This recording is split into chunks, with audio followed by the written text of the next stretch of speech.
Bend Around the Wind by Skylia. Chapter 40. Siege. Mr. Doom and Gloom on the other end sounded menacing enough. Luckily, Tony had his way of dealing with bad guys. Again, his mind drifted back to that memorable day when he offered Loki a drink. His lips twitched and curled up into a smirk. He thought Loki stood out to him when he was in the very depths of his madness, spreading destruction and chaos on Earth. This guy with the booming voice and cruel tone could most definitely not intimidate him. Hell, he spit in the face of the other, too. Who did this guy think he was? He obviously did not know who he was up against. Tony knew exactly how to deal with death threats. Yeah, he spoke up after only a moment of pause. Dear God, overcompensating much? I mean, I get the appeal, deep growly voice, emphasis on every slowly pronounced word. It gives a scary impression, but there is a point where it becomes too much, you know? You probably also have the face to do it. Thin lips, dark eyes. I bet you even have the expressive eyebrows going for you. Can you move your eyebrows separately? Wait, you're some lizard, right? You're totally missing the expressive eyebrows. That must hurt. The eyebrows are kind of important, not as much as the outfit, but I'm not even going to doubt for a second that you're wearing black on metal, maybe. Do you have spikes on your armor? You sound like the spikes on your armor kind of guy. I'd really hate to burst your bubble, buddy, but those are not as intimidating as you might think. There were a few moments of expected, stunned silence on the other side. Then Tony heard snickering, but that did not come from the other ship. He would recognize Loki's voice anywhere. You insolent fool. You dare, spoke the guy from the other ship again, voice angry. Yeah, spare me. Tony interrupted. You threaten me, I insult you, then you threaten me again. It's a boring game of tennis. Although you probably don't know what tennis is. It's a sport. Okay, so maybe you don't know what sport is either.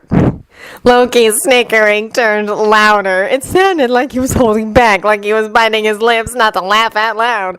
It made Tony grin. He could already feel adrenaline pumping in his veins, so it was not hard to keep the ball rolling.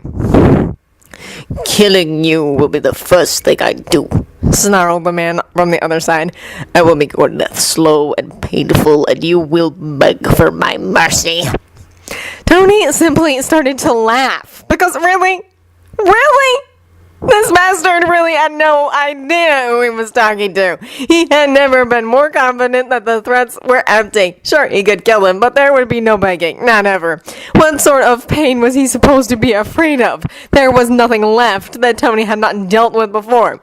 Listen here, big bad wannabe. Tony said then. I don't care what you think we took. I don't even care if we actually took it or not. But tell you what. You set one foot on my ship and I will obliterate you. I'm not gonna make you beg, you just die. Plain and simple. How's that for a threat? Hope you liked it. And with that, he cut the communication line. Well, at least he had the last word. Then he noticed that Loki was still quietly laughing. Enjoying yourself there? He asked. Stark, he said. You were insane and I love it. He was about to answer when all warnings flared up again right before a new shot shook the ship's body. Now he knew that they won't be shot down, so these were almost harmless warning blasts. Okay, so they're gonna attack, so be ready, everyone, he said, focusing on the task at hand again. Did you actually steal what they want? Ju asked then. I thought we only took maps. No clue, Tony replied. After I found the first suitable maps, I didn't really take the time to look over every single disc. He said, they're somewhere in my workshop. I don't know what's on them. Loki just snorted. Not that I'm not a fan of life and death fights, but couldn't we just give it back? Asked Ju again. Tony sometimes forgot how young she actually was. He does not sound like the kind of man who would simply leave after getting what he wants. Drongo answered before Tony could. Yeah, he would try and kill us either way, he added. No objections because of our questionable deeds, Drongo? He asked then, just to be sure. Many would call him attack on a car very questionable, too, the giant answered. Okay, good that we cleared that up. Tony turned his full attention back to the ship. His main focus was on the defense, but he did not take his eyes off the other ship either, not for a moment. It did not look like they were going to be shot at again, so he wondered what was going to happen next. How were they going to try and get on their ship? That question was answered in the next moment when dozens of small vehicles Pods?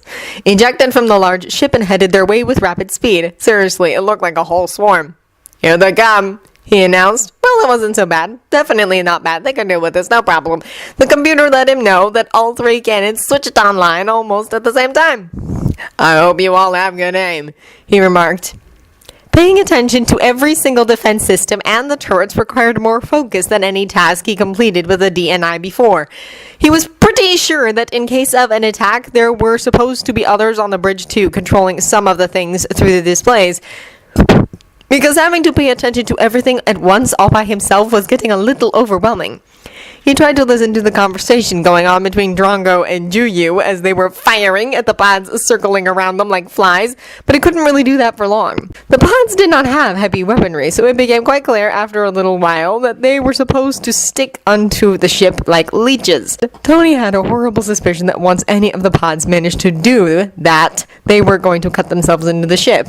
Then their true attacker, the main ship, started firing at them again, and now Tony knew that its only purpose was to weaken their defenses for the pods to be able to attack. Good tactic.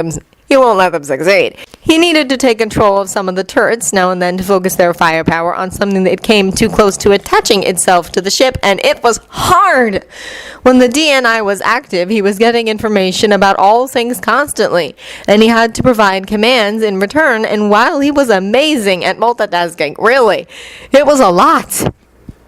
He was never going to bitch about Loki's mental training lessons again. He needed to know how to focus better. He really needed it, because he was not going to be able to keep this up indefinitely.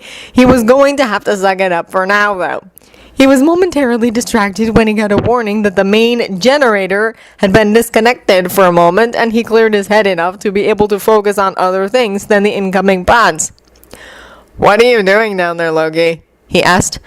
I needed to gain access to the energy in the generators. I depowered your workshop for now. Normally, Tony would have been pissed if anyone, even Loki, did something to his workshop without his consent, but at the moment, he was just impressed that the god was actually able to do something like this. The rapid way in which Loki absorbed knowledge still fascinated him, but he still didn't really want to think about what necessary adjustments were happening with the generator and Tony's stuff. One of the pods almost landed on the viewport, so this time Tony could see it with his very eyes how it tried to fasten itself to the ship. That wouldn't do. It only took him a thought to close up the shields on the viewport, and the heavy metal barrier effectively swiped off of the pod while it closed, like a windshield wiper. He opened them up again after because he felt better being able to look outside with his own eyes. Please don't butcher up my stuff too badly, Tony asked then, because, yeah, Loki could handle technology, but still, he built almost everything himself from scratch there. Do not worry, darling, there will be no permanent damage, Loki answered. Probably, he added with a tone that meant he was smirking because he was a jerk. Okay, so now that he thought about it, it was actually nice of Loki to disconnect the workshop. He was going to mess around with the generator. If something went wrong while it was connected, it could fry all his equipment. Well, hopefully it won't fry any of their internal systems. That would really suck. Okay, do whatever, just don't blow us all up, he said. I was not planning on it, Loki replied pleasantly. At least he didn't sound worried.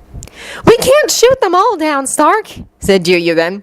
Shoot down as many as you can, he replied firmly, and managed to keep his balance when a new blast shook the ship.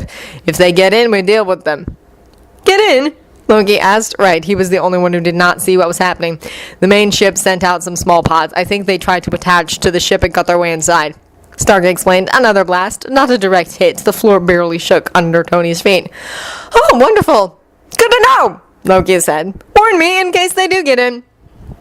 We will all know if that happens, Tony replied. He would have loved to keep in touch with the others, but the turrets required his attention. It was pretty bad that he couldn't focus on everything at once, but he had to admit that there were limits even to his brain. It looked like they managed to hold back the attack when the main ship started to catch up with them, getting closer and closer. He couldn't say that he had enough experience in space battles to know what was happening. It bothered him to no end. The pods seem to focus on the underside of the ship now, Drongo said then. Is there any blind spots where our defenses cannot reach? It took a moment for Tony to calculate that from the position of the side cannons and the lowest turrets. Yeah, that would be some parts of the underside. he replied. Where the turrets did not reach and the cannons could not turn. Another blast shook the ship then. Do you have any way to know if they attack us there? Drongo asked. If anything starts to cut itself in, I will know. Tony reassured. Focus on getting rid of as many of those guys as possible. He had to find a way to monitor the whole ship without having to focus his attention on it completely, but there was no chance to do that. If any of the pods attempted to get in through the underside, then the cargo and his workshop was the most vulnerable, along with the lowest service corridors, one of which led from the main generator to the life support system, which, yeah, not good. They were defenseless to an attack from down under. If they got into one of those corridors down there, they could cut off their air and heating, not the energy, because Loki was at the generator. But still, not good. He was seriously contemplating whether it was time to put on his suit, but he wasn't sure he could afford leaving the bridge for that long. Which, seriously, it sucked so much. A new wave shook the whole ship, and Tony lost his balance. He caught himself before he could fall on his butt, luckily. He was about to ask if everyone was okay when the whole bridge darkened. The way the DNI cut off from his mind so suddenly gave him a bit of a backlash, but it did not hurt much. It still left stars dancing before his eyes, and he had to shake his head a few times before he stopped feeling dizzy. He knew the engines cut off and that the whole ship stopped. It only took one look outside to know that. All his displays were gone, and Tony ripped the DNI band off his head. It would be unwise to wear it when the system came back. Can anyone hear me? He asked. He was pretty sure that their communication was off too, but he had to try. There were no answer, predictably, and Tony cursed. Well, in this case, he had time to put on his suit. They still stored some guns on the bridge, so Tony grabbed one and headed out in the darkness. He already knew every corridor like the back of his hand, so at least he knew where he was going, even in the darkness. That last shot either hit something critical, it was some sort of special EMP-like shot, or these guys were already inside the ship. None of those options appealed to him too much. Some emergency system must have managed to come back online, because not long after Tony left the bridge, the lights came back up, even if only very dimly. It was enough to see, but not for much more. They still had artificial gravity. That system was operational. It gave him hope that all other life support was still online as well. He asked if anyone could hear him again, but when no answer came, he decided to stay quiet from now on. If someone was already inside the ship, it would do no good to give away his position. He needed to get to his workshop. He had become a lot better at relying on his senses and a gun in his hand, but he still would have felt 1,000 times better if he had his suit. Or even if he had his usual big gun, not the sidearm he grabbed. He decided to get working on those guns he planned to modify as soon as this crisis was averted. He couldn't rely on his suit alone, he just couldn't. He kept listening to any sort of noise and wondered what the others were doing. Obviously, they were not able to communicate with one another either, and Tony was pretty sure that the cannons were offline now too. He hoped Drongo and the girls managed to shoot down the pods before it happened, but he suspected that some of them survived. That meant even if there were no enemies on the ship just yet, it was going to change very soon. He was sure that Bee was going to leave the cannon and head somewhere to find her sister or Loki, or maybe Drongo. Those two were getting along like a house on fire. If she ran into someone who was not a member of their little team, she was going to kill them. Tony was not afraid for her. She was a tough cookie and could scare the crap out of anyone easily. The darkened corridors may be to her advantage, too, in that regard. He did not know Drongo that well just yet, but the man was smart, and Tony did not have to worry about him doing anything reckless. Whatever he did, he would be careful and smart about it. He knew how to use firearms, and he was strong. Good at fighting, too. He was going to wipe the floor with any lizard man who was unfortunate enough to get in his way. So no worries for the big man, either. Loki was down at the generator, and Tony knew that he was going to finish whatever he started before going anywhere. If Loki could tap into the generator, he was going to have enough juice to do a lot. Tony couldn't even imagine what large-scale magic that amount of energy meant. Maybe that was what they were going to have to rely on at this point. He had no idea what Loki planned to do, but it was going to be effective. He was absolutely sure of that. Loki could also defend himself perfectly well. He couldn't help worrying just a bit, but he could trust Loki to keep himself safe. Loki was a survivor, much like Tony himself. He would be alright. Now Juyu, though, he did worry about. She would want to know where her sister was, and she was damn reckless when it came to B. She did not have a gun with her when she headed to the cannon, and Tony did not know whether she would stop to get one before she ran off to find her sibling. Sure, she was neither weak nor stupid, but Tony couldn't always predict her. So yeah, he hoped she would stay put, but that actually there was no chance in hell for that. He quickened his pace, wanting to get into the workshop as soon as possible. He had no idea what the other ship was doing, but he had a horrible foreboding that it was very, very close, and along with it, the reptile with a deep, growly voice. Tony detested him with every fiber of his body. Already, that raw, sharp edge in his voice just rubbed him the wrong way. Plus, death threats. Noise caught his ear, and he spun around, gun already raised and ready to shoot. He lowered it when Bee's familiar shape came forth from the shadows. Her skin was green, although a lot darker shade than normally, almost black. Even her eyes were black like Drongo's, and not their usual scarlet. Camouflage, nice, he remarked. She could blend into the shadows effortlessly like this. Her gray clothes helped with that too. Workshop, he said. Then we checked the service corridors to see what's broken. He started walking and knew that the girl followed, even if he could not hear her steps. And we may have a little pest infestation problem, he added quietly. So we're gonna have to go with the strike first and don't ask questions approach here, okay? He did not have to turn around and look at her to know that she was okay with that. If there was one thing he learned was that B was always up for something like this. The shot came out of nowhere, but Tony ducked, and so did B, so the blast only hit the wall next to them. Tony rolled and slid to the other side of the corridor, his back pressed to the wall, down on one knee, gun raised. He shot back right away, even if he did not see the attacker immediately. Then he noticed him and could aim properly. The corridor led to the cargo area, so the fact that this guy came from that direction was not good at all. One of Tony's shots must have hit the attacker because he could hear the hiss of pain, but there was still an answering blast. Tony had to jump back to not get scorched. B only registered as a swift dark shadow as she rushed past him. Tony wanted to yell at her because she had to stop doing this, bringing axes into a gunfight and attacking without a second of hesitation. Whoever it was that shot at them must have been surprised about the swell, swift girl charging at him like everyone else usually was. The yell of pain was cut off almost right away, and Tony stood up to catch up with the scroll.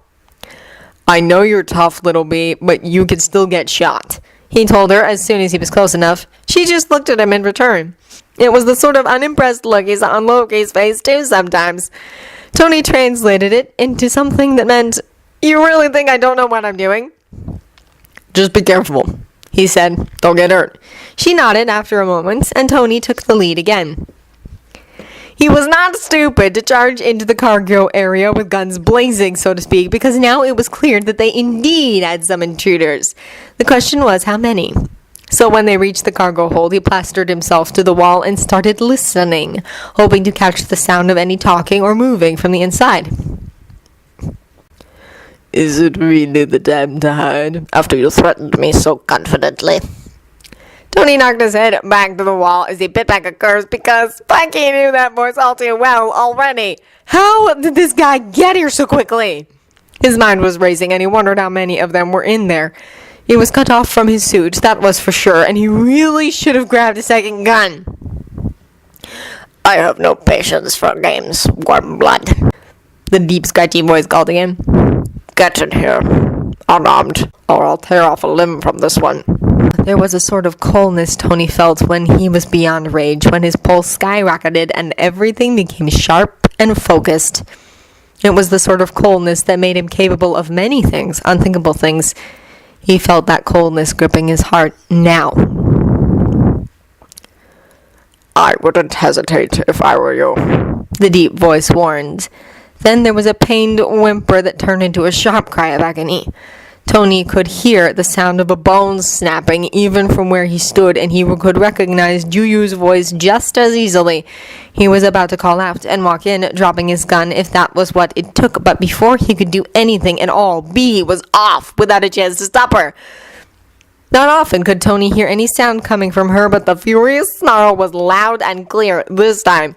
Tony barely reacted before chaos broke out. Energy guns came to life, and blast after blast lit up the darkened cargo area. No chance to drop his weapon now, so he charged in and just hoped to get out of this alive. It was ridiculous, but when he could finally see what was happening inside, his first thought was, hey, I was right about the spikes!